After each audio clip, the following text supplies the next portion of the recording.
வெளிச்சம் டிவியுடன் இணைந்திருக்க பெல் ஐகானை பிரஸ் பண்ணுங்க. என் உயிரின் உயிரான விடுதலை சிறுத்தைகளே, உங்கள் அனைவருக்கும் என்னுடைய பணிவார்ந்த வணக்கத்தை தெரிவித்துக் கொள்கிறேன். இது செயலுக்கான ஒரு கூட்டம். அண்ணன் MRKP அவர்கள் சொன்னதை போல பேசுகிற நேரம் அல்ல, இது செயல்பட வேண்டிய நேரம். ஆனாலும் இது ஒரு நடைமுறை. எப்படி செயல்பட போகிறோம் என்பது குறித்து நமக்கிடையில் ஒரு பொதுவான புரிதல், ஒரு ஒருங்கிணைவு ஏற்பட வேண்டும் என்பதற்காக நாம் இங்கே கூடியிருக்கிறோம். நம்மை எதிர்த்து நிற்கிற அணியை சார்ந்தவர்கள் எப்படி பணியாற்றுகிறார்கள் என்பதை ஒப்பிடுவதை விட நாம் எப்படி பணியாற்றப் போகிறோம் என்பதை திட்டமிட வேண்டிய ஒரு நேரத்தில், கட்டத்தில், காலகட்டத்தில் நாம் நிற்கிறோம். அவன் இப்படி செய்கிறான், அதைப்போல் நாம் இப்படி செய்ய வேண்டும் என்று ஒப்பிடுவதை விட நாம் முறைப்படி என்ன செய்ய வேண்டுமோ அதை செய்ய வேண்டும்.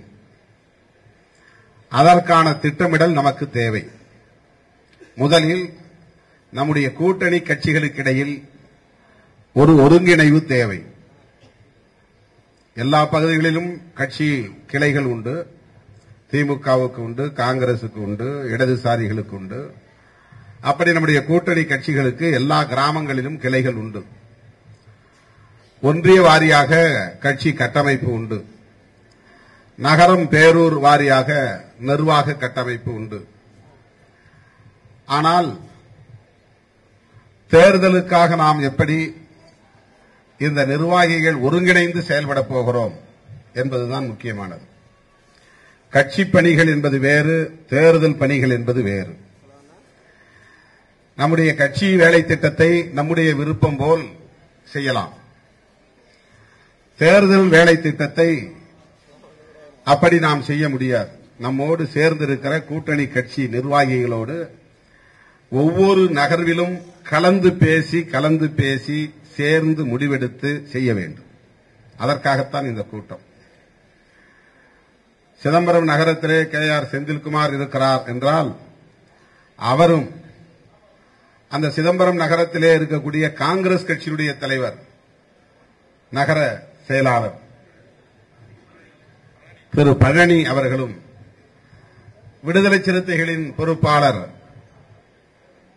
நகர செயலாளர் பாவாணன் மற்றும் பொறுப்பாளர்கள், இப்படி ஒவ்வொரு கட்சிக்கும் நகரத்திலே பொறுப்பாளர்கள் உண்டு. இவர்களுக்கு இடையிலே ஒரு சந்திப்பு, கலந்தாய்வு, ஒரு ஒருங்கிணைவு அவசியமானது. இந்த 20 நாட்களுக்கான வேலை திட்டத்தை இவர்கள் கூடி 27 இன்றைக்கு 28ஆம் தேதி என்ன செய்ய போகிறோம், 29ஆம் தேதி என்ன செய்ய போகிறோம், 30ஆம் தேதி என்ன செய்ய போகிறோம் என்று ஏப்ரல் 18 வரையில் கால அட்டவணை போட்டுவிட வேண்டும். தளபதி அவர்கள் இந்த ஏப்ரல் 18ஆம் தேதி வரையிலும் என்ன அவருடைய வேலை திட்டம் என்பதை சுற்றுப்பயணமாக தயாரித்து, இத்தனாம் தேதி இந்த ஊர், இத்தனாம் தேதி இந்த தொகுதி, இத்தனாம் தேதி இந்த பொதுக்கூட்டம் என்று வரையறை செய்துவிட்டு அவருடைய பயணத்தை தொடங்கிவிட்டார். அதுபோல நம்முடைய கூட்டணி கட்சி தலைவர்களுடைய செயல் திட்டம் அனைத்தும் வரையறை செய்யப்பட்டு அறிவிக்கப்பட்டு விட்டது. வருகிற ஏப்ரல் 2ஆம் தேதி சிதம்பரம் தொகுதிக்கு நம்முடைய காங்கிரஸ் பேரியக்கத்தினுடைய தமிழ்நாடு தலைவர் அண்ணன் KS அழகிரி அவர்கள் திருமுட்டத்திலே ஒரு இடத்தில் பேசுகிறார். 11 மணிக்கு அறிவிப்பு வந்துவிட்டது. 3ஆம் தேதி அண்ணன் வைகோ அவர்கள் வருகிறார், அறிவிப்பு வந்துவிட்டது. 31ஆம் தேதி CPI மாநில செயலாளர் அண்ணன் முத்தரசன் அவர்களும் வருகிறார். மார்க்சிஸ்ட் கம்யூனிஸ்ட் கட்சியினுடைய மாநில செயலாளர் தோழர் K. பாலகிருஷ்ணன் அவர்களும் வருகிறார். 5ஆம் தேதி திராவிடர் கழகத்துடைய தலைவர், தமிழர் தலைவர் ஆசிரியர் K. வீரமணி அவர்கள் நம்முடைய சிதம்பரம் தொகுதிக்கு வந்து போகிறார். இப்படி அவர்களுடைய செயல் திட்டம் வரையறுக்கப்பட்டதைப் போல KR செந்தில்குமாருடைய செயல் திட்டம் இந்த 18 நாட்களுக்கும் என்ன என்பது வரையறுக்கப்பட வேண்டும். கம்யூனிஸ்ட் கட்சி தோழர்கள், இடதுசாரிகள், விடுதலை சிறுத்தைகள், காங்கிரஸ், திமுக என்று நீங்கள் தலைவர்களாக இருக்கிற பகுதிக்குள் நாம் செய்ய வேண்டிய பணிகள் என்ன என்பதை உடனடியாக நாம் கலந்து பேசி இந்தந்த கிராமங்களில் இந்தந்த வாக்குச்சாவடிகளில் இன்னன்னார் போய் வேலை செய்ய வேண்டும், நாள்தோறும் மக்களை சந்திக்க வேண்டும், சுவர் எழுத்து விளம்பரம் செய்வது இத்தனை நாட்களில் முடிய வேண்டும், துண்டறிக்கைகளை அச்சிட்டு கொடுக்க வேண்டிய வேலைகளை இத்தனை நாளைக்குள் செய்து முடிக்க வேண்டும், சுவரொட்டிகளை அச்சிட்டு ஒட்ட வேண்டிய பகுதிகளுக்கு இந்தந்த பகுதிகளுக்கு இன்னன்னார் பொறுப்பு, அதில் இன்னன்னாருடைய படங்கள் எல்லாம் பெயரிட பொருத்த வேண்டும். சில நேரங்களில் தப்பு ஆயிருது. இப்ப நமக்கு தொகுதி பங்கீடு செய்து கொண்ட கட்சிகள் இல்லாமல் தொகுதி பங்கீடு செய்யாத கட்சிகள் நிறைய ஆதரவு தெரிவித்திருக்கின்றன. திராவிடர் கழகம் தொகுதி பங்கீடு செய்கிற தேர்தல் கட்சி அல்ல, நமக்கு ஆதரவு தெரிவித்திருக்கிற கட்சி. அதேபோல மனிதநேய மக்கள் கட்சி, ஜவாஹருல்லா அவர்களின் தலைமையிலான கட்சி, தொகுதி பங்கீடு இல்லை, ஆனால் ஆதரவு தெரிவித்திருக்கிறார்கள். மனிதநேய ஜனநாயக கட்சி, தமீமுன் அன்சாரி ஆதரவு தெரிவித்திருக்கிற கட்சி, தொகுதி பங்கீடு இல்லை. அதேபோல பஷீர் அகமது அவர்களின் தலைமையிலான தேசிய லீக் கட்சி, தொகுதி பங்கீடு கிடையாது, ஆதரவு தெரிவித்திருக்கிற கட்சி. அதேபோல எர்ணாவூர் நாராயணன் அவர்களின் தலைமையிலான சமத்துவ மக்கள் கழகம் ஆதரவு தெரிவித்திருக்கிற கட்சி. இப்படி ஆதரவு தெரிவித்திருக்கிற கட்சிகளின் பெயர்களையும் கொடிகளையும் நாம் பயன்படுத்த வேண்டும். தமிழக வாழ்வுரிமை கட்சியின் தலைவர், மதிப்பிற்குரிய அன்பு சகோதரர், இந்த மண்ணின் மைந்தர் திரு வேல்முருகன் அவர்கள் ஆதரவு தெரிவித்திருக்கிறார். அவருக்கு தொகுதி பங்கீடு இல்லை என்றாலும் கூட திராவிட முன்னேற்ற கழகத்தின் தலைமையிலான இந்த கூட்டணி வெற்றி பெற வேண்டும், மோடி விரட்டி அடிக்கப்பட வேண்டும், ராகுல் காந்தியை பிரதமராக்க வேண்டும் என்கிற லட்சியத்தோடு பணியாற்றக்கூடிய இந்த கூட்டணி வெற்றி பெறுவதற்காக மதிப்பிற்குரிய அன்பு சகோதரர் திரு வேல்முருகன் அவர்கள் இந்த அணிக்கு ஆதரவு தெரிவித்திருக்கிறார். ஆகவே சில நேரங்களில் நம்முடைய தோழர்கள் சுவரொட்டி துண்டறிக்கை தயாரிக்கிற நேரத்தில் வேல்முருகன் அவர்களின் படம் இல்லாமல் போட்டு விடுவார்கள். அந்த கொடி வண்ணம் இல்லாமல் இருக்கும். இதையெல்லாம் பார்த்து சரி செய்து வழிகாட்ட வேண்டிய பொறுப்பு தான் மாநில அளவில் இருக்கிற பொறுப்பாளர்கள், நகர அளவில் இருக்கிற பொறுப்பாளர்கள், ஒன்றிய அளவில் இருக்கிற பொறுப்பாளர்கள் செய்ய வேண்டிய மிக முக்கியமான செயல் திட்டம். அதை நாம் வரையறுத்தாக வேண்டும். இனிமே நம்ம பார்க்கிற நேரத்தில் ஏதாவது ஒரு குறிப்பிட்ட நேரத்தில் போய் ஓட்டு கேட்கலாம் அப்படின்னு இருந்துடக்கூடாது. ஆகவே இந்த செயல் வீரர் கூட்டம் முடிந்தவுடன் பகுதி வாரியாக நம்முடைய கூட்டணி கட்சிகளின் பொறுப்பாளர்கள் ஒன்று கூடி மிச்சம் இருக்கிற இந்த 15-16 நாட்களில், ஏப்ரல் மாதத்தில் நமக்கு 16ஆம் தேதியோட பிரச்சாரம் முடியுது. அதுல 16 நாள் 17 நாள் பிரச்சாரம் பண்ண முடியாது. 18ஆம் தேதி ஓட்டு பதிவு. ஆக 16ஆம் தேதி மாலை 5 மணிக்கு மேல் பிரச்சாரம் பண்ண முடியாது. அதுல ஒரு 16 நாள், இதுல ஒரு 4 நாள், 16 நாள் 20 நாள். இந்த 20 நாட்களுக்கான செயல் திட்டத்தை உடனடியாக நாம் வரையறை செய்ய வேண்டும். இதுதான் முதல் வேலை. உடனடியாக நாம் வரையறை செய்ய வேண்டும்.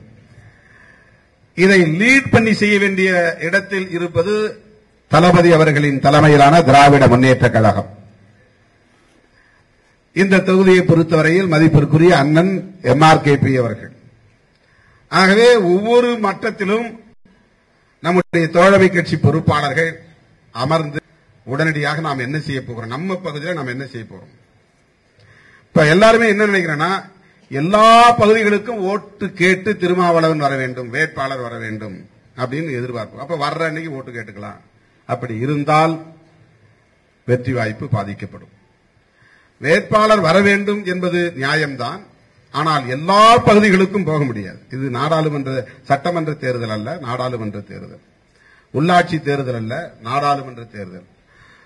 கிட்டத்தட்ட 15 லட்சத்துக்கு மேலான வாக்காளர்கள் நம்முடைய தொகுதியில் இருக்கிறார்கள். 6 சட்டமன்ற தொகுதி, 1707 வாக்குச்சாவடிகள், 1707 வாக்குச்சாவடிகள், பூத். ஒரு சட்டமன்ற தொகுதிக்கு குறைந்தது 100-125 ஊராட்சிகள் உள்ளன. நகராட்சி வேறு, பேரூராட்சி வேறு. ஆகவே இவை அனைத்தையும் சுற்றி வர வேண்டும் என்றால் ஒரு சட்டமன்ற தொகுதிக்கு குறைந்தது 10 நாட்களாவது தேவைப்படும். ஆகவே 6-10-60 நாள் நமக்கு கிடையாது. இருப்பதே 20 நாள். அந்த 20 நாளில் நாளைக்கு நான் அந்த மாவட்டத்தில் இருக்கக்கூடிய 3 சட்டமன்ற தொகுதியையும் ஒருங்கிணைத்து ஒரே இடத்திலே செயல் வீரர் கூட்டத்தை முடிக்கப் போகிறோம். இன்றைக்கு இதை முடித்த பிறகு புவனகிரி முடித்த பிறகு காட்டுமன்னார்குடி, நாளைக்கு நான் அரியலூர் மாவட்டத்தில் இருக்க வேண்டும். நாளை மறுநாளிலிருந்து என்னுடைய செயல் திட்டத்தை அண்ணன் அவர்களோடு உட்கார்ந்து ஒரு சட்டமன்ற தொகுதிக்கு எத்தனை நாள் என்று வரையறை செய்து எந்தெந்த பகுதிகளுக்கு நாம் போக முடியும், எத்தனை ஊராட்சிகளை கவர் செய்ய முடியும் என்பதையெல்லாம் கணக்கிட்டு அதை நாம் அச்சிட்டு எழுத்துப்பூர்வமாக உங்களுக்கு வழங்கியாக வேண்டும். அது முக்கியமான ஒரு வேலை. இப்ப நான் ஒரு கட்சி தலைவர் அண்ணன் அவர்கள் சொன்னதைப் போல ஒரு வேட்பாளராக மட்டுமில்லாமல் ஒரு கட்சி தலைவராகவும் இருப்பதால் கூட்டணி கட்சிகளின் வேட்பாளர்களுக்கும் நான் சுற்றுப்பயணம் செய்து பிரச்சாரம் செய்து வாக்கு சேகரிக்க வேண்டும் என்கிற ஒரு கட்டாயம் இருக்கிறது. சொல்லப்போனால் நான் இந்த 20 நாளும் இங்கே இருந்தால்தான் ஓரளவுக்கு ஒரு 70-80% பகுதிகளில் மக்களை சந்திக்க முடியும். அண்ணன் என்ன சொல்கிறாரோ அதன்படி நான் கேட்டு நடக்க தயாராக உள்ளேன். ஆனால் எனக்கு ஒரு கடமை, நான் ஒரு கட்சி தலைவர். தமிழ்நாடு முழுவதும் சுற்றுப்பயணம் செய்ய முடியாவிட்டாலும் கூட அக்கம் பக்கம் இருக்கிற தொகுதிகளுக்காவது நான் சென்றாக வேண்டும். கடலூருக்கு, பெரம்பலூருக்கு, விழுப்புரத்திற்கு, கள்ளக்குறிச்சிக்கு, பக்கத்திலே மயிலாடுதுறை போனா அப்பா அந்த பக்கம் நாகப்பட்டினம் வாங்கப்பாங்க. இப்ப ஒரு இடத்துக்கு நான் நகர்ந்து விட்டால் நான் ஹெலிகாப்டர்ல போய் இறங்க முடியாது தொகுதிக்குள்ள. நான் விழுப்புரம் கிராஸ் பண்ணி போகணும்னா கட்டாயமா நான் கடலூரும் போய் ஆகணும், பாண்டிச்சேரியும் போய் ஆகணும்.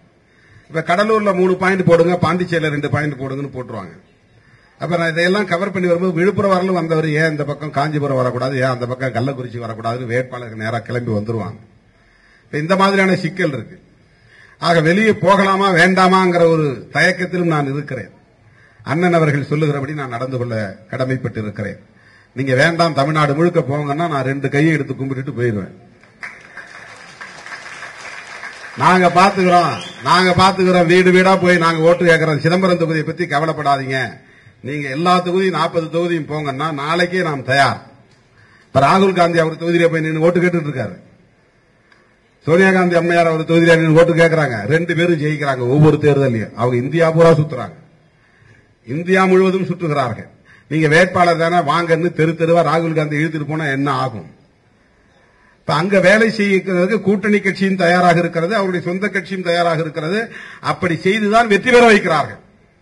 ஏன் நம்முடைய தலைவர் கலைஞர் அவர்கள் குளித்தலை தொகுதியில் போட்டியிட்ட நாளிலிருந்து திருவாரூர் தொகுதி வரையில் தொடர்ந்து எல்லா தேர்தலிலும் வெற்றி பெற்ற ஒரே தலைவர் தமிழக தலைவர், திராவிட முன்னேற்ற கழக தலைவர் கலைஞர் தான்.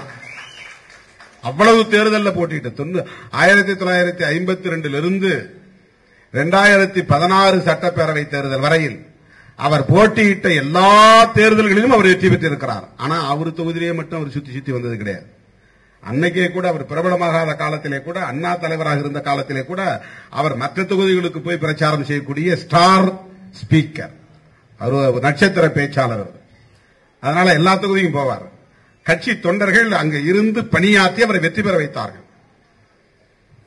அண்ணன் வருத்தப்பட்டார் ரொம்ப.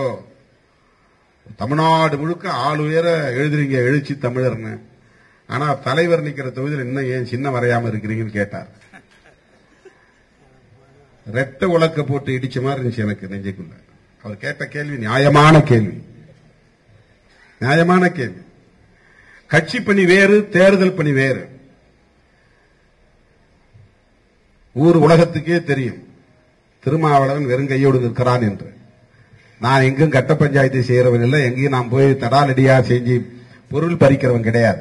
வேணும்னு என் மீது அபாட்டமா பழி போடுறாங்க. என்னுடைய வாழ்க்கை திறந்த புத்தகம் போல. 5 ஆண்டு காலம் நாடாளுமன்ற உறுப்பினராக இருந்தவன், 2.5 ஆண்டு காலம் சட்டமன்ற உறுப்பினராக இருந்தவன், ஒரு கட்சியின் தலைவராக கிட்டத்தட்ட 30 ஆண்டு காலம் நான் இருக்கிறேன். ஒளிவு மறைவு வாழ்க்கை இடத்தில் இல்லை. திராவிட முன்னேற்ற கழகம் தான் இன்றைக்கு இந்த செலவையும் ஏற்றுக்கொண்டிருக்கிறது. இந்த மண்டபத்துக்கு வாடகை, வந்திருக்கிற உங்களுக்கான சாப்பாடு, அத்தனையும். ஆக இப்படித்தான் நாம் வெளிப்படையாக வாழ்ந்து கொண்டிருக்கிறோம். எங்களுக்கு பேரம் பேச தெரியாது. இத்தனை சதவீதம் வாக்குகள் இருக்கிறது, 1% 100 கோடி என்று பேச எங்களுக்கு தெரியாது. அதிமுக கூட்டணி வியாபாரிகளின் கூட்டணி என்று அண்ணன் இங்கே சொன்னார். உண்மைதான். சதவிகித அடிப்படையிலே, வாக்கு வங்கி சதவிகித அடிப்படையிலே பேரம் பேசி ஒரு கட்சி 2% தான் வாக்கு, அது 1%க்கு 150 கோடி கேட்டது. 2% 300 கோடி.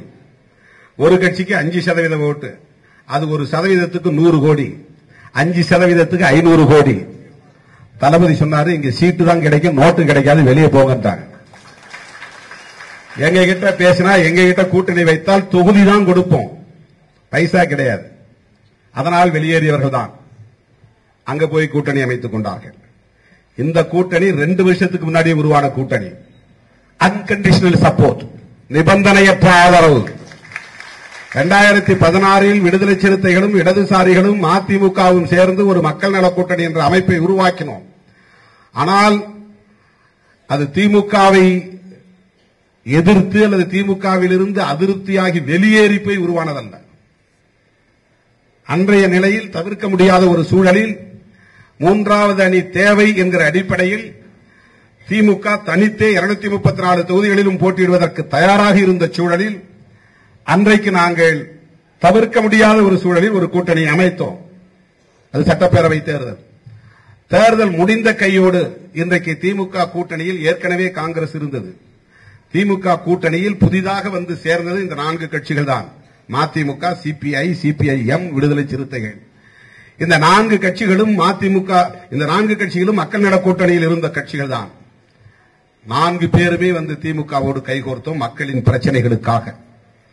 ஹைட்ரோ கார்பன் திட்டத்தை எதிர்க்க வேண்டும், பெட்ரோலிய மண்டலம் திட்டத்தை எதிர்க்க வேண்டும், தமிழகத்தின் சுற்றுச்சூழலை பாதுகாக்க வேண்டும், மோடி கும்பலிடமிருந்து இந்த தேசத்தை பாதுகாத்தாக வேண்டும், மதவெறி சாதிவெறியை தூண்டி மக்களிடையே மோதலை உண்டு பண்ணுகிற இந்த மதவாத சக்திகளை தமிழ்நாட்டில் இருந்து காலூன்ற விடாமல் விரட்டி அடிக்க வேண்டும். இதுதான் நோக்கம். எத்தனை சீட்டு தருவேன் கேட்டுக்கிட்டு கை கோர்க்கல. உங்க கூட்டணிக்கு வந்தா என்ன எங்களுக்கு செலவுக்கு பணம் கிடைக்கும் யாரும் கேட்டுக்கல. Unconditional support. தளபதி அவர்களின் தலைமையில் நடக்கிற அத்தனை போராட்டங்களிலும் மதிமுக பங்கேற்றது, விடுதலை சிறுத்தைகள் பங்கேற்றோம், இடதுசாரிகள் பங்கேற்றோம். அன்னைக்கு யாரும் கூட்டணி பத்தி பேச கிடையாது. ஏனென்றால் கொள்கை அடிப்படையில் சேர்ந்திருக்கிற கூட்டணி. அவங்க எல்லாம் காத்திருந்து சைலண்டா இருந்து கடைசி நேரத்தில் இங்கும் பேசி அங்கும் பேசி எங்க பேரம் பிடித்ததோ அங்கு போய் ஒட்டி கொண்டார்கள். ஆகவே அது பேர கூட்டணி, வியாபாரிகளின் கூட்டணி, வணிகர் கூட்டணி. 1% இத்தனை கோடி என்று பேரம் பேசி அதன் பிறகு விருந்துக்கு அழைத்தார்கள். இவங்க வண்டியில பணம் போனா மாட்டிக்கும்னு முதலமைச்சர் வண்டியிலே பணம் போய் இறங்கிச்சு தோட்டத்தில். இது ஊடகங்கள் சொல்லுகிற தகவல். அப்படி இந்த கூட்டணி உருவாக்கப்பட்ட கூட்டணி அல்ல. அப்படி இந்த கூட்டணி உருவாக்கவில்லை. ஒரே நோக்கம்தான், மோடி விரட்டி அடிக்கப்பட வேண்டும், ராகுல் பிரதமராக வேண்டும். தலைவர் கலைஞர் அவர்களின் சிலை திறப்பு விழாவிலே தளபதி அவர்கள் அதிகாரபூர்வமாக பிரகடனம் செய்தார். அடுத்த பிரதமர் ராகுல் காந்தி அவர்கள்தான் என்று இந்தியாவில் எந்த தலைவரும் சொல்லுவதற்கு முன்பு தளபதி அவர்கள்தான் முதலில் அதை பிரகடனம் செய்தார். உடனடியாக அதிகாரபூர்வமாக வழிமொழிந்த இயக்கம் விடுதலை சிறுத்தைகள் கட்சி. இப்படி ஒரு மதசார்பற்ற கூட்டணியை உருவாக்க வேண்டும் என்பதற்காக தளபதி அவர்களை சந்தித்ததோடு மட்டுமில்லாமல் புதுதில்லிக்கு சென்று இடதுசாரி கட்சிகளின் தலைவர்களையும் சந்தித்து, திரு ராகுல் காந்தி அவர்களையும் சந்தித்து, வரப்போகிற நாடாளுமன்ற பொதுத் தேர்தலில் நாம் மதசார்பற்ற சக்திகளை எல்லாம் ஒருங்கிணைக்க வேண்டும், தமிழகத்தை பொறுத்தவரையில் திமுக தலைமையிலான கூட்டணியில் நாம் இணைய வேண்டும். இதை சொன்னவன் திருமாவளவன். கொள்கை கூட்டணி. ஏன் மோடி வேண்டாம்? இதை இன்றைக்கு சாதாரணமான மக்களே சொல்லுவார்கள். இதை மணிக்கணக்கிலே பேச வேண்டும். மோடி மீண்டும் இந்த நாட்டின் பிரதமர் ஆனால் அவர்களே சொல்கிறார்கள், அவருடைய கட்சியை சார்ந்தவரே சொல்கிறார், சாட்சி மகாராஜ் என்பவர் சொல்கிறார், நாங்கள் மறுபடியும் ஆட்சிக்கு வந்தால் 2019 தேர்தல் தான் கடைசி பொது தேர்தல், அதன் பிறகு இந்தியாவிலே பொது தேர்தலே நடக்காது. எவ்வளவு பெரிய ஆபத்தானது இது. இந்தியாவுக்கு பொது தேர்தல் நடக்காது என்றால் என்ன பொருள்? நிரந்தரமாக நாங்கள் தான் ஆட்சியில் இருப்போம், அப்படி ஒரு அரசியலமைப்பு சட்டத்தை மாற்றிக்கொள்வோம். அரசமைப்பு சட்டத்தையே மாற்றுவதற்கு அவர்கள் தயாராக இருக்கிறார்கள். ஒரு உண்மையை நீங்கள் தெரிந்து கொள்ள வேண்டும். ஏற்கனவே ஒரு கமிட்டி போட்டு அந்த கமிட்டி புதிய அரசியலமைப்பு சட்டத்தை எழுதி தயாராக வைத்திருக்கிறது. மறுபடியும் மோடி பிரதமரானால், அதுவும் மெஜாரிட்டியான இடங்களில் வெற்றி பெற்றால், அந்த புதிய அரசியலமைப்பு சட்டம் தான் நடைமுறைக்கு வரும். புதிய அரசியலமைப்பு சட்டம் நடைமுறைக்கு வந்தால் தேர்தல் நடக்காது. தேர்தலே கூடாது என்பதுதான் அவர்களின் நோக்கம். 5 வருஷத்துக்கு ஒரு தடவை போய் இங்க காம்ப்ரமைஸ் பண்ணிக்கணுமான்னு அவங்க நினைக்கிறாங்க. அதை விட என்னன்னா, ரீஜனல் பார்ட்டிஸ் எல்லாம் மாநில கட்சிகள்லாம் ஆட்சி அதிகாரத்தில் மாநிலத்தில் உட்கார்ந்துடுறாங்க. அதனால அவங்க பிரதிநிதி தான் ராஜ்யசபாவுக்கு வராங்க. இங்க திமுகவோ அதிமுகவோ இவங்க பிரதிநிதி தான் அதிகமா இருப்பாங்க ராஜ்யசபாவில். ஆந்திராவில் சந்திரபாபு நாயுடு அவருடைய பிரதிநிதி தான் ராஜ்யசபாவில் அதிகமா இருப்பாங்க. தெலங்கானாவில் சந்திரசேகர ராவ் அவருடைய பிரதிநிதிகள் தான் ராஜ்யசபாவில் அதிகமா இருப்பாங்க. அப்படி ஒவ்வொரு மாநிலத்திலும் எடுத்துக்கொண்டால் மாநில கட்சிகளின் பிரதிநிதிகள் ராஜ்யசபாவில் அதிகமாக இருக்கும்போது அவங்க தயவோடு தான் மாநிலங்கள் அவையில எந்த ஒரு சட்டத்தையும் நிறைவேற்ற முடியும். இப்ப லோக்சபாவில் பிஜேபி அதிகமா வந்துருது, ஆனா ராஜ்யசபாவில் மைனாரிட்டி அதிக எண்ணிக்கை இல்ல. அதனால ஒரு சட்டத்தை நிறைவேற்றுவதில் அவங்களுக்கு சிக்கல் இருக்கு. எனவே மாநில கட்சிகளையே ஒழிக்க வேண்டும் என்பது பிஜேபியின் நோக்கம். அகில இந்திய அளவில் தேசிய கட்சிகள் மட்டும்தான் இருக்க வேண்டும். தேர்தல் இந்த முறைப்படி நடக்கக்கூடாது. இப்படியெல்லாம் கணக்கு போட்டு மோடியின் கும்பல் வேலை செய்கிறார்கள். சிறு குறு தொழில்கள் அழிக்கப்பட்டு விட்டன. விவசாயம் அழிக்கப்பட்டு விட்டது. விவசாய தொழில் நசிந்து போனது. கார்ப்பரேட்டுகளின் செல்லப்பிள்ளையாகத்தான் மோடி இருக்கிறார். அவர் நாடாளுமன்றத்திற்கு சென்ற நாட்களை விட அயல் நாடுகளுக்கு பயணம் செய்த நாட்கள் தான் அதிகம். இதுவரையில் இந்திய பிரதமர் யாரும் முதலாளிகளை, தொழில் அதிபர்களை தம்முடைய வண்டியில் அழைத்துக் கொண்டு போனதே கிடையாது. ஆனால் மோடி எங்கே போனாலும் அதானியும் அம்பானியும் கூடவே போனார்கள். அதானிக்கும் அம்பானிக்கும் அயல் நாடுகளில் போய் ஒப்பந்தத்தில் கையெழுத்து போடுவதுதான் மோடியின் வேலை. எல்லா தொழில்களையும் மூடிவிட்டு அத்தனையும் கார்ப்பரேட் மயமாக்கிவிட வேண்டும் என்பதுதான் மோடியின் திட்டம். உற்பத்தியை உள்ளூர் உற்பத்தி கூடாது, உலக சந்தைக்கான உற்பத்தி தான் செய்ய வேண்டும். உலக சந்தைக்கு உற்பத்தி, உலக நாட்டுக்கு என்ன தேவையோ அதை நீ விவசாயம் செய்ய. உன் தேவைக்குரிய விவசாயம் நீ செய்யக்கூடாது. உனக்கு கீரை வேணுமா, கீரை உற்பத்தி பண்ணாத, ரிலையன்ஸ் கொண்டாந்து கொடுப்பான். உனக்கு காய்கறி வேணுமா, காய்கறி நீ உற்பத்தி செய்யாத, ரிலையன்ஸ் கம்பெனியில் போய் வாங்கிக்கோ.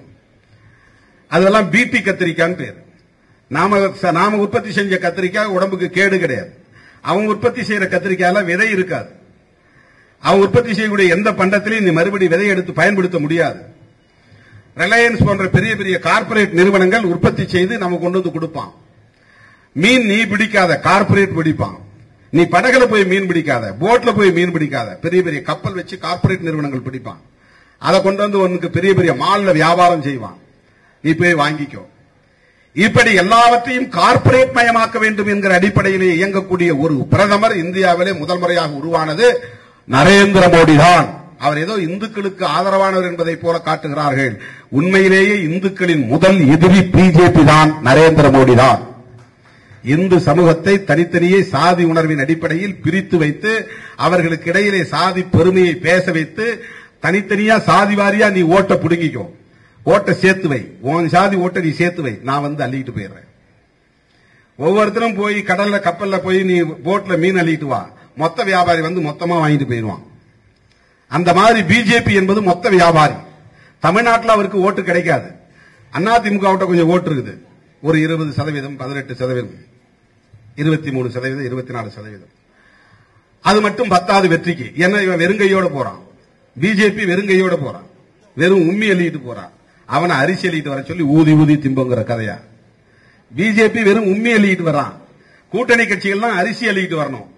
அப்ப அவங்கள்ட்ட ஒரு 23% அவங்கள மிரட்டியே பணிய வச்சு கூட்டணியை உருவாக்கிட்டாங்க. தம்பிதுரை என்ன பேசினார்னா, பிஜேபியோட கூட்டணி வைத்து அந்த பாவத்தை நாங்கள் சுமக்க விரும்பவில்லைன்னு சொன்னார். அதுதான் உண்மையிலே அதிமுகவினுடைய உண்மையான எண்ணமா இருந்தது. பிஜேபியோட கூட்டணி சேர அவங்க விரும்பல. ஆனால் ரைடு விடுவன்னு சொல்லி மிரட்டி சிபிஐ விசாரணை வரும் அல்லது அமலாக்கத்துறை விசாரணை வரும் என்கிற உருட்டல் மிரட்டலால் அதிமுகவின் 23, 24% ஓட்டை அப்படியே வாங்கிட்டாங்க. அது மட்டும் போதாது வெற்றிக்கு. லாசா போன கம்பெனிகள்லாம் எது இருக்கு பாருங்க. 5% ஓட்டு இருக்கு, ஆனா ஒரு இடத்துலையும் ஜெயிக்க முடியாது. 2% ஓட்டு இருக்கு, ஆனா ஒரு இடத்துலையும் ஜெயிக்க முடியாது. 2% ஓட்டு அது லாசா போன கம்பெனி தான் டிஎம்டிகே. 104 தொகுதியில மக்கள் நல கூட்டணி நம்மோட சேர்ந்து போட்டிட்டாங்க. ஆனா ஒரு தொகுதியில கூட டெபாசிட் வாங்க முடியல. விடுதலை சிறுத்தைகள் போட்டியிட்டோம், 87 ஓட்டுல தான் காட்டுமன்னார்குடியில தோத்தோம். 83 கிட்டத்தட்ட 40% ஓட்டு வாங்கணும் காட்டுமன்னார்குடியில. வெறும் 87 ஓட்டுல தான் தோத்து போனோம். 48,500 ஓட்டு வாங்கணும். 2% ஓட்டு பரவாயில்ல, அந்த ஓட்டு நமக்கு தேவை. அதுக்கு பேரம் பேசினாங்க, இன்னொரு கட்சி பேரம் பேசினாங்க. இப்படி பேரம் பேசி உருவாக்கப்பட்ட, நிர்பந்தத்தால் உருவாக்கப்பட்ட கூட்டணி அந்த கூட்டணி. கொள்கை அடிப்படையில் உருவான கூட்டணி திராவிட முன்னேற்ற கழகத்தின் தலைமையிலான கூட்டணி. இதை நம்ம புரிஞ்சுக்கணும். எனவே கார்ப்பரேட் மயமாக கூடிய வகையில இந்தியாவை ஒட்டுமொத்தமாக அடியோடு புரட்டி போடக்கூடிய முயற்சியில் தான் அவர் ஈடுபடுகிறார். சாதி உணர்வையும் மத உணர்வையும் தூண்டிவிட்டு சாதி அடிப்படையில் என்ன பார்த்தாங்க. சங் பரிவார் அமைப்புகளை சார்ந்தவர் நீங்க ஏங்க தமிழர்லாம் பேசுறீங்க? உங்களுக்கும் பிரபாகரனுக்கும் என்ன சம்பந்தம்? உங்களுக்கும் புலிகளுக்கும் என்ன சம்பந்தம்? நீங்க உங்க சாதி பெருமையை பேசுங்க, ஆண்ட சாதின்னு சொல்லுங்க. உங்க சாதி பெருமையை பேசுங்க. உங்க சாதி கிட்டத்தட்ட 14-15% இருக்கிறாங்க. அதாவது நான் என்ன சமூகத்தை சார்ந்திருக்கணும், அவங்க தமிழ்நாட்டுக்குள்ள தனிப்பட்ட முறையில் அவன் அதையும் பிரிக்கிறான், தலித்துங்கிறதையும் உடைக்கிறான். உடைச்சி அதுல ஒரு 78 சாதி இருக்கு. அதுல ஒரு 3-4 சாதி தான் மெஜாரிட்டியா இருக்கக்கூடிய மேஜர் கம்யூனிட்டிஸ். அதுல நீ இந்த பிரிவு தான், இந்த பிரிவு மட்டும் நீ பெருமையா பேசு. இது பூர்வீக குடி, இது மண்ணின் மைந்தர்கள், ஆதி மக்கள், இவங்க தான் இந்த சமூகத்தில் முதல்ல தோன்றிய மக்கள் அப்படின்னு நீ பெருமையா பேசு. அவங்க எல்லாம் 100% பின்னால வந்துருவாங்க. உனக்கு நான் ராஜ்யசபா கொடுக்கிறேன் அல்லது மந்திரியை கொடுக்கிறேன், ஓட்ட நமக்கு போட்டு. இப்படித்தான் எல்லா சாதிகளையும் தூண்டிவிட்டார்கள். என்ன தம்பின்னு கையை உயர்த்தி பிடித்து என் தம்பியின் நானும் கை கோர்த்து விட்டோம், இனி எந்த கொம்பனாலும் இந்த கைகளை பிரிக்க முடியாது என்று உரத்து முழங்கிய தலைவர் இன்னைக்கு என்ன கடுமையா பேசுறாருன்னா அது அவரு பேசல, அவரை பேச வைக்கிறாங்க. அந்த முயற்சியை எடுத்தது பிஜேபி, அந்த முயற்சியை எடுத்து RSS. அவர்கிட்டையும் போய் சொன்னாங்க, நீ அவனுக்கு அண்ணன் தம்பின்னு சொன்னா உங்க ஆளும் உனக்கு ஓட்டு போட மாட்டான், அவங்க ஆளு அவனுக்கு ஓட்டு போட மாட்டான். நீ அவனை திட்டி பேசினாதான் உங்க ஆளு உங்களை நம்புவான், அவங்க ஆளு அவனை நம்புவான். அவரும் தமிழர்னு வந்தார், நானும் தமிழர்னு போனோம். இந்த தமிழர் உணர்வை இந்த மண்ணில் நமக்கு எல்லோருக்கும் கொடுத்தது தலைவர் கலைஞர் தான். தமிழின் பெயரால் தமிழனுக்காக தன்னுடைய வாழ்க்கையை முழுமையாக ஒப்படைத்துக் கொண்டவர். இன்னைக்கு தமிழ்நாட்டுக்குள்ள எவன் தமிழ்னு பேசினாலும் அதற்கு அடித்தளமிட்டவர் தலைவர் கலைஞர் அவர்கள். இன்னைக்கு தமிழ் உணர்வு எனக்கு வந்திருக்குன்னா எனக்கு தனியா எங்க அப்பா ஊட்டின உணர்வு சொல்ல முடியாது. எனக்கு தாய்மொழி, என் தாயும் அப்பாவும் தமிழ் பேச கற்றுக் கொடுத்திருக்கலாம். ஆனா மொழி உணர்வையும் இன உணர்வையும் இந்த மண்ணின் மீதான ஒரு பற்றுதலையும் இந்த மண்ணில் உருவாக்கியது திராவிட இயக்கம் தான், திராவிடர் கழகம், திராவிட முன்னேற்ற கழகம். அதை யாரும் மறுக்க முடியாது. இன்னைக்கு பல பேர் திராவிட இயக்கங்களை விமர்சிக்கிறாங்க, அது வேறு, நான் அதுக்குள்ள போக விரும்பல. ஆனா எனக்கு இந்த உணர்வு வந்ததுன்னா, நான் கல்லூரி மாணவனாக இருந்த காலத்தில் இருந்து 1986 இருந்து தலைவர் கலைஞரோடு நான் நெருக்கமாக பழகக்கூடிய வாய்ப்பை பெற்றவன். இதை நான் பெருமையாக சொல்ல கடமைப்பட்டு இருக்கிறேன். அதற்கு காரணம் மொழி உணர்வு தான். அவர் மேடை ஏறி ஈழத்தமிழர்களை பற்றி பேசிதான் நான் கேள்விப்பட்ட அந்த உணர்வு எனக்கு வந்தது. அவருடைய எழுத்துக்களை முரசொலியில் படித்து எனக்கு அந்த உணர்வு வந்தது. நான் ஓட்டுக்காக பேசவில்லை, திமுக தொண்டர்களை வசியப்படுத்துவதற்காக பேசுகிறேன் என்று அல்ல. இதையெல்லாம் கடந்த காலங்களில் பலமுறை நான் ஒப்புதல் வாக்கு மூலமாகவே தந்திருக்கிறேன். அதுல என்ன எனக்கு சங்கடம் இருக்கிறது? எப்படி வளர்ந்தோம் என்பது ஒவ்வொருவருக்கும் தெரிந்திருப்பதிலே ஒன்றும் தவறு இல்லை. எனக்கு சமூக நீதியை பற்றிய உணர்வு வந்தது என்றால் அதற்கு திமுகவும் திராவிடர் கழகமும் தான் காரணம். எனக்கு பெரியாருடைய கொள்கைகளும் புரட்சியாளர் அம்பேத்கருடைய கொள்கைகளும் அப்படித்தான் என்னை பக்குவப்படுத்தி இருக்கிறது. இந்த சாதி உணர்வை தூண்டிவிட்டு ஏன் ஜாதி ஓன் ஜாதி அப்படின்லாம் பேசக்கூடிய அற்பத்தனமான அநாகரிகமான அரசியலை பேசுகிறவன் திருமாவளவன் அல்ல. என் மேல எந்த குறையும் சொல்ல முடியல. அதனால எங்கோ எவனோ பண்றதுல என் மேல பழிய போடுறாங்க. இப்ப பொள்ளாச்சியில் நடந்திருக்கிற சம்பவம், கிட்டத்தட்ட 500 பெண்கள் பாதிக்கப்பட்டிருக்கிறாங்க. 2 வருஷமா நடந்திருக்கிறது. நான் யாரையாவது குற்றம் சொல்றேன்னா இந்த சாதிக்காரங்க தான் இவன் தான் தூண்டி விட்டான்னு? அதுல யாராவது ஒருத்தன் தலித் சம்பந்தப்பட்டிருக்கிறானா? அதுல திருமாவளவனுக்கு எந்த தொடர்பாவது உண்டா? இது இந்த ஆணாதிக்க சமூகத்தில் பெண்களை எல்லா சாதி ஆண்களும் இப்படி தவறாக கொச்சைப்படுத்துகிற அல்லது இழிவுபடுத்துகிற வேலைகள் நடந்து கொண்டே இருக்கிறது, காலங்காலமாக நடந்து கொண்டிருக்கிறது. அது ஒரு தனி நபரோ ஒரு இயக்கமோ ஒரு கட்சியோ பொறுப்பாக முடியாது. இதையா யாரும் பேசல? பொள்ளாச்சியில் நடந்த இவ்வளவு பெரிய கொடுமைய பேஸ்புக்ல அடையாளம் கண்டுபிடிச்சு பெண்களை வரவழைச்சு அவ்வளவு பெரிய கொடூரம் பண்ணிருக்கிறான். அந்த பெண் அலறி அலறி கதறி கதறி அழுகிறதே, எவனாவது வாட்ஸ்அப்ல அதை பரப்புறான்? 2 வருஷத்துக்கு முன்னாடி எவனோ ஒருத்தன் டிக்டாக்ல பேசுறத வந்து இன்னைக்கு வாட்ஸ்அப்ல போட்டு அதுக்கு திருமாவளவன் பொறுப்புனா எப்படிங்க திருமாவளவன் பொறுப்பாக முடியும்? தயவு கூர்ந்து நான் உங்களை பொறுத்தருள வேண்டுகிறேன். தனிப்பட்ட முறையில நாம் என்றைக்குமே அவருக்கு நல்லா தெரியுங்க என்ன பற்றி. நான் வந்து ரொம்ப வெளிப்படையான வாழ்க்கையை வாழக்கூடிய, என்ன உட்கார வச்சு எனக்கு சோறு போட்டு அவரே இலைய விரிச்சு வச்சு தண்ணீர் தெளிச்சு நான் உனக்கு தந்தை மாதிரி சொல்லி 2 மணி நேரம் உட்கார்ந்து பேசினார். அப்ப அவர் சொன்ன முயற்சி என்னன்னா, எனக்கு சாப்பாடு போட்டு சொன்னார், நீ ஒரு நாளைக்கு 2 மணி நேரம் கூட தூங்குறது இல்ல, தூங்குங்க முதல்ல. நான் ஒரு நாளைக்கு 2 மணி நேரம் எக்ஸசைஸ் பண்றேன், 2 மணி நேரம் நான் உடற்பயிற்சி செய்யறேன், நீச்சல் அடிக்கிறேன். அவருக்கு தோட்டம் இருக்குது, அதனால அங்க நீச்சல் குளம் கட்டி வச்சிருக்காரு, நீச்சல் அடிக்கிறார். எனக்கு எதுவுமே கிடையாது. நான் என் பசங்களோட தான், அண்ணனுக்கு தெரியும், 10 பேருக்கு மத்தியில் தான் படுத்து தூங்குறேன். நான் 30 பேருக்கு மத்தியில் தான் சோறு திங்கிறேன், 50 பேருக்கு முன்னால் தான் நான் ட்ரெஸ் பண்ணிக்கிறேன். எனக்கு இது தனி வாழ்க்கை கிடையாது. அவர் சொன்னார் அந்த மாதிரி தீய சக்தி திமுக. கருணாநிதியையும் திமுகவையும் அழித்தொழித்தால் தான் நாடு உருப்படும். நீ ஒரு ஆள் தான் அங்க ஒட்டிக்கிட்டு இருக்கிற, எல்லா கட்சியும் வெளியே வந்துட்டாங்க, நீ வெளியே வா. அதுக்கு நான் உடன்படல. அதன் பிறகுதான் இது நடக்குது. அதன் பிறகுதான் என் மீது இப்படிப்பட்ட அபாண்டமான பழி சுமத்தப்படுகிறது. அவர் சொன்ன மாதிரி கேட்டு நான் வெளியே வந்திருந்தேன்னா, திமுக கூட்டணி விட்டு வெளியே வந்திருந்தேன்னா இந்த பிரச்சனை கிடையாது. 2011 சட்டப்பேரவை தேர்தல் முடிந்த பிறகு இது நடந்தது. தோட்டத்துக்கு வர சொல்லி எங்களை பேசினார், இல்லை என்று மறுக்க முடியாது. ஆகவே அரசியலுக்காக RSS காரன் வகுத்து கொடுத்த செயல் திட்டத்தை அடிப்படையாக வைத்து இங்கே சிபிஎம் தோழர் பேசினார். மோடியை எதிர்த்து பேச வேண்டிய அரசியலை திசை திருப்பி சாதி அரசியலாக மாற்ற முயற்சிக்கிறார்கள். திருமாவளவன் வேணுமா, இன்னொரு ஆள் வேணுமாங்கிறது அல்ல பிரச்சனை. மோடி வேண்டுமா, ராகுல் வேண்டுமா என்பதுதான் அரசியல். இது நாடாளுமன்ற தேர்தல். மதவாதம் வேண்டுமா, ஜனநாயகம் வேண்டுமா என்பதுதான் அரசியல். இந்த வாதத்தையே திசை திருப்புகிற முயற்சியில் அவர்கள் ஈடுபடுகிறார்கள். நீங்க அதுக்குள்ள போய் சிக்கிக்கிட்டீங்கன்னா திருமாவளவனை வேணா நீங்க வீழ்த்து விடலாம். ஆனால் இந்த தேசத்தை பெரும் ஆபத்துக்குள்ளே கொண்டு போய் விட்டு விடுவோம். எனக்கு பதவிங்கிறது ஒரு பெரிய விஷயமே கிடையாது. நான் பதவிக்காக பொது வாழ்க்கைக்கு வரவில்லை. எனக்கென்று ஒரு கொள்கை கோட்பாடு இருக்கிறது. அதற்காகத்தான் இடதுசாரிகளோடும் திராவிட இயக்கங்களோடும் வெளிப்படையாக அறிவித்து வேறு கதவுகளை மூடிவிட்டு அரசியல் செய்கிறேன். பேரம் பேசக்கூடியவனாக இருந்தால் எல்லா கதவுகளையும் திறந்து வைத்துக் கொண்டு நான் பேரம் பேசுகிறேன். எல்லோரும் வேண்டும் என்று நான் பேரம் பேசுவேன். எக்காலத்திலும் மதவாத சக்திகளோடும் சாதியவாத சக்திகளோடும் கை கோர்க்க மாட்டோம், பிஜேபியோடு கைகோர்க்க மாட்டோம் என்கிற அந்த உறுதிப்பாட்டோடு தான். எனவே திட்டமிட்டு சில பேர் RSS வகுத்து கொடுத்த அந்த அரசியலை கையில் வைத்துக் கொண்டு சமூக மோதலை உண்டு பண்ண முயற்சிக்கிறார்கள். பெண்களுக்கு எதிரான கொடுமைகளுக்கு இங்கு நிலவுகிற ஆணாதிக்கம் தான் காரணமே தவிர தனிப்பட்ட ஒரு மனிதன் காரணமாக இருக்க முடியாது. எல்லா சாதி பெண்களும் அதிலே பாதிக்கப்படுகிறார்கள். எவ்வளவு பெரிய கொடுமை!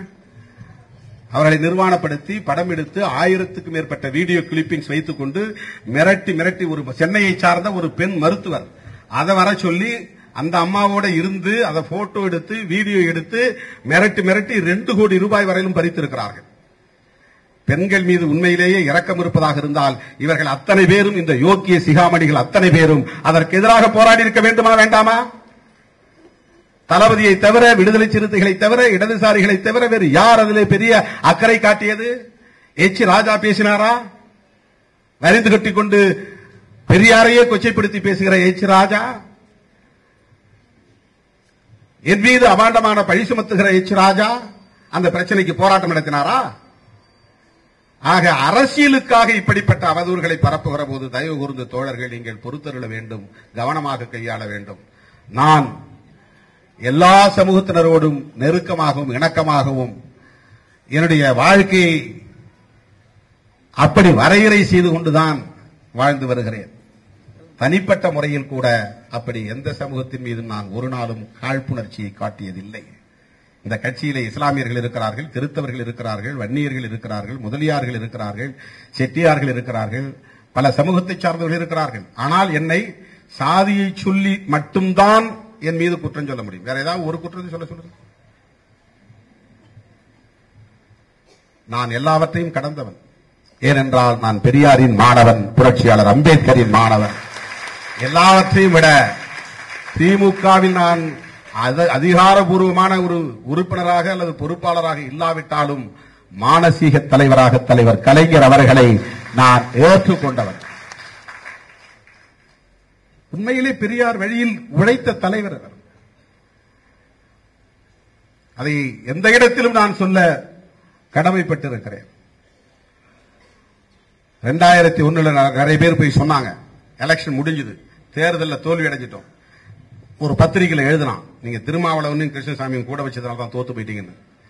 நான் போனேன் தலைவர்கிட்ட, ஐயா நீங்க இதை பாத்தீங்களா, என்ன ஜூனியர் விடன் பாத்தீங்களா, என்ன போட்டிருக்காங்க, என்ன நீங்க கூட வச்சுக்கிறதுனால தான் தோத்துட்டீங்கன்னு எழுதியிருக்காங்க.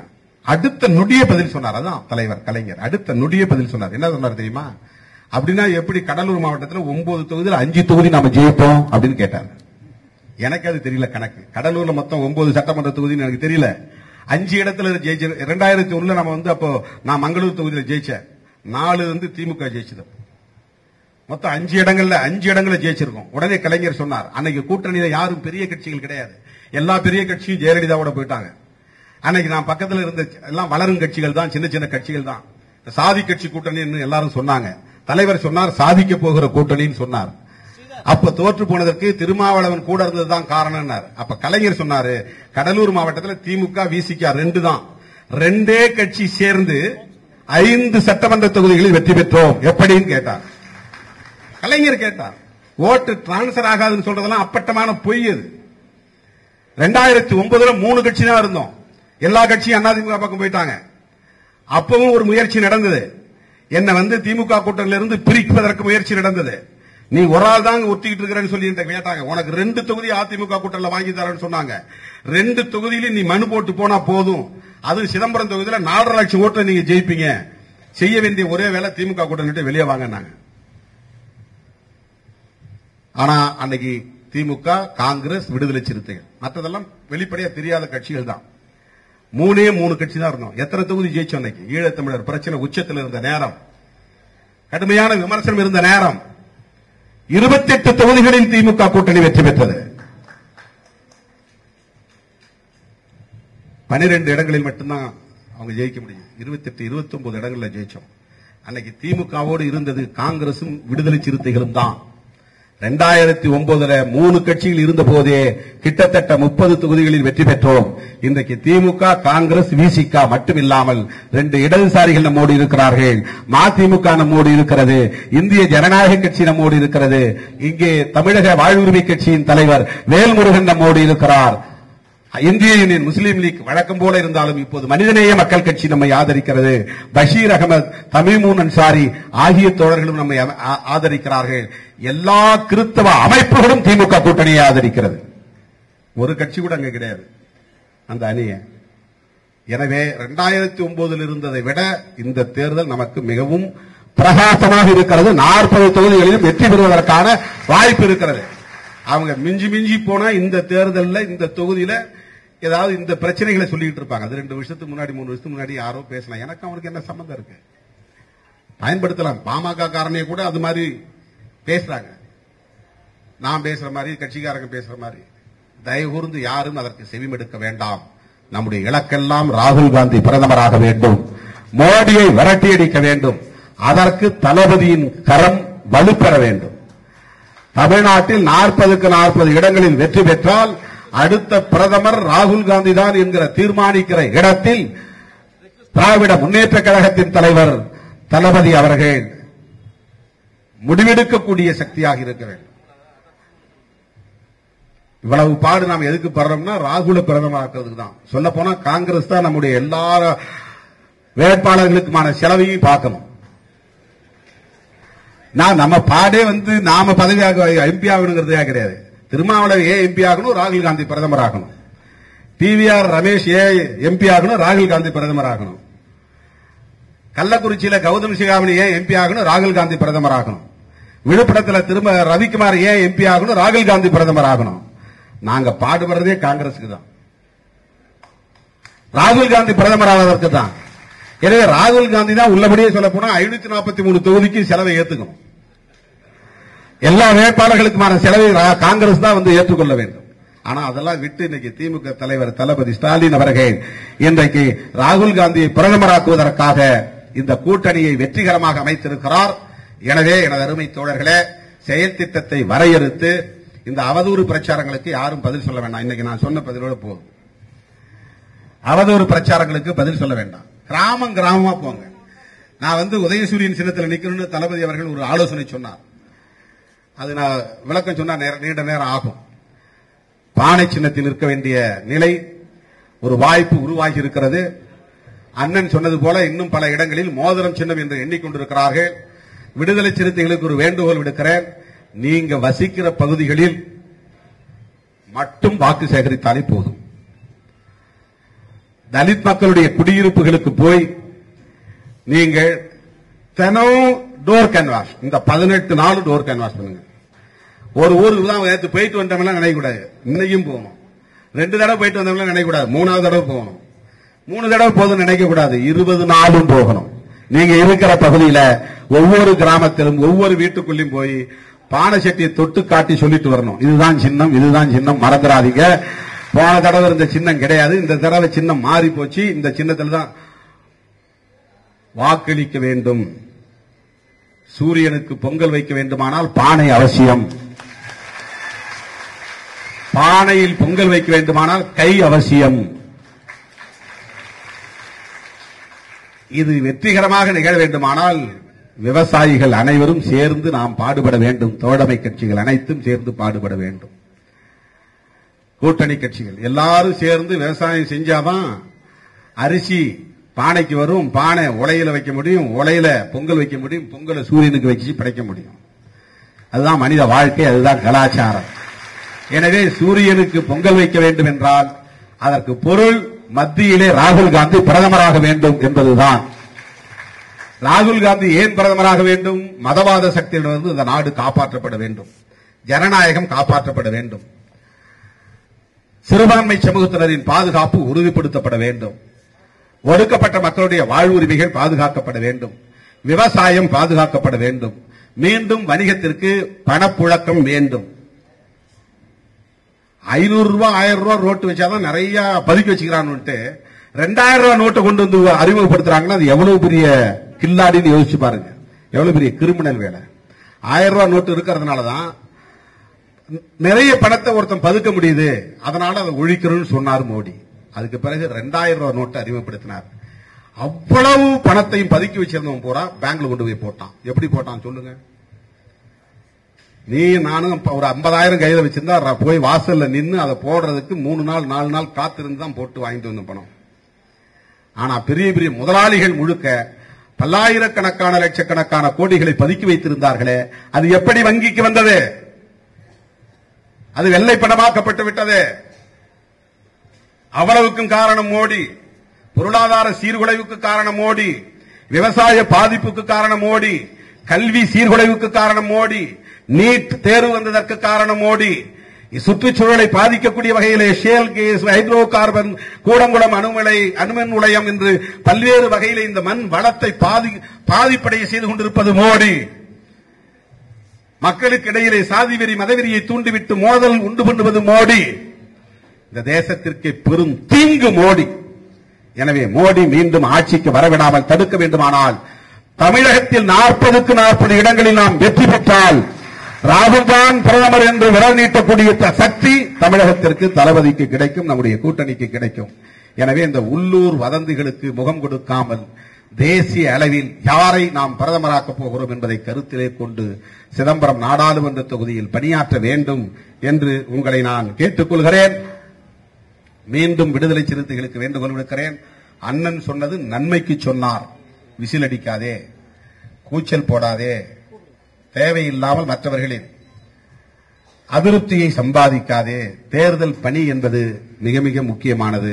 கவனமாக கும்பலா போகாதீங்க. 5 பேர் 10 பேர் டீசெண்டா போங்க. தெருவுக்குள்ள அமைதியான முறையில் போய் ஓட்டு கேளுங்க. தினந்தோறும் போங்க. நீ இருக்கிற இடத்துல முதல்ல தினந்தோறும் ஒரு நாள் 1 மணி நேரம் உன் குடியிருப்புக்குள்ள உன் சொந்த பந்தங்கிட்ட போய் நேத்தா சொல்லிட்டியா? ஆமா, மறுபடியும் நான் ரிமைண்ட் பண்றேன். 3 நாளா சொல்லிட்டியா? 4வது நாள் சொல்றேன், 5வது நாளும் வருவேன். வீட்டுக்கு வீடு போய் பானை சின்னத்தை நீங்கள் நினைவுபடுத்த வேண்டும். ஒடுக்கப்பட்ட மக்களுடைய வாக்குகளை 100% கிட்டத்தட்ட 4 லட்சம் வாக்குகள் உள்ளன, தலித் வாக்குகள். இந்த 4 லட்சம் வாக்குகள் ஒரு ஓட்டு கூட சிதறக்கூடாது. முன்ன அம்மா இருந்தாங்கன்னு சில பேர் இலைக்கு போட்டாங்க, இப்ப அப்படி இல்ல. ஆனாலும் காசு கொடுத்து பணத்தால் அடிக்க முயற்சிக்கிறார்கள். நம்ம பணத்தெல்லாம் தடுக்க வேண்டாம், வாங்கிக்கிங்க. அது கொள்ளையடிச்ச பணம் தான், ஓட்ட பானையில போட்டுருங்க. எத்தனை 1000 கொடுத்தாலும் அதையும் வாங்கி பானைக்குள்ளே போட்டுக்குங்க, உங்க வீட்டு பானையில. வாக்குச்சாவடியில இங்க நம்ம பானையில, அது வீட்டு பானைக்கு பணம், ஓட்டு பானைக்கு ஓட்டு. எனவே இதை வீடு வீடாக சென்று பிரச்சாரம் செய்ய வேண்டும். வெற்றி நமதே. மோடியை விரட்டி அடிப்போம், இந்த தேசத்தை காப்போம், ஜனநாயகத்தை காப்போம் என்று சொல்லி நிறைவு செய்கிறேன். நன்றி, வணக்கம்.